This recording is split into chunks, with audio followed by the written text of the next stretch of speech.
নমস্কাৰ বন্ধু বান্ধৱীসকল ফাইনালি আপোনালোকৰ SLBRB ৱেবছাইটত অসম পুলিচৰ সাব ইন্সপেক্টৰৰ যি 144টা পদ আৰু লগতে AB আৰু কমান্ডৰ যি অন্যান্য পদ আছিল সেই পদসমূহৰ বাবে ফিজিক্যাল টেষ্টৰ ডেটৰ লগতে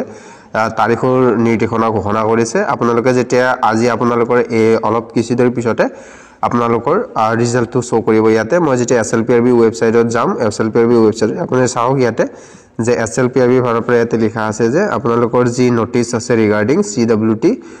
2025 যি এক্সামিনেশন হৈ গৈছিল হেতু 144টা পদ ইউবিৰ বাবে 7টা পোষ্ট সাব ইন্সপেক্টৰ কমিউনিকেশনৰ বাবে আৰু 51 পোষ্ট যি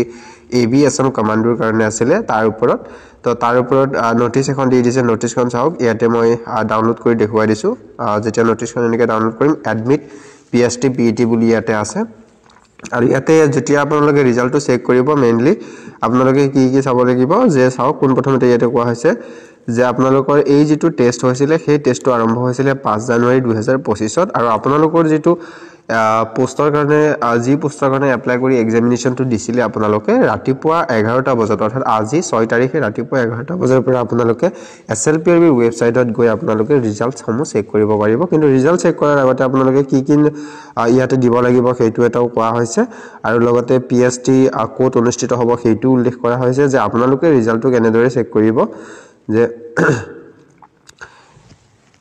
আপোনালোকে যেতিয়া অফিচিয়েল ৱেবছাইটত লগইন কৰিব আপোনালোকে তাত এপ্লিকেশন নম্বৰ নাম আৰু ডেট অফ বাৰ্থটো মাৰিব লাগিব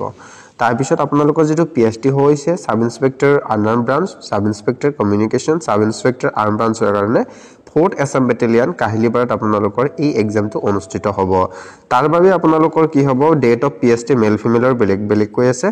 ইয়াতে 17 মাৰ্চ 2025 তাৰিখে ৰাতিপুৱা 7টা বজাত ৰিপৰ্টিং টাইম থাকিব সাব ইন্সপেক্টৰ ইউবিৰ বাবে ফিমেল ক্যান্ডিডেটস সকলৰ বাবে আৰু SI কমিউনিকেশন যি এপিআৰৰ কাৰণে কোৱালিফাইড হৈছে সেইখিনি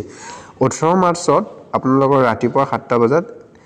SI ABৰ কাৰণে Assam commando battalions for female candidates ঠিক 19 তাৰিখৰ পৰা মেইলৰ আৰম্ভ হ'ব ৰাতিপুৱা 7 বজাৰ পৰা SI UB in Assam police আৰু লগতে SI কমিউনিকেশন ইন এপিআৰৰ অৰ্থাৎ 19 আৰু 20 তাৰিখ দুদিন অনুষ্ঠিত হ'ব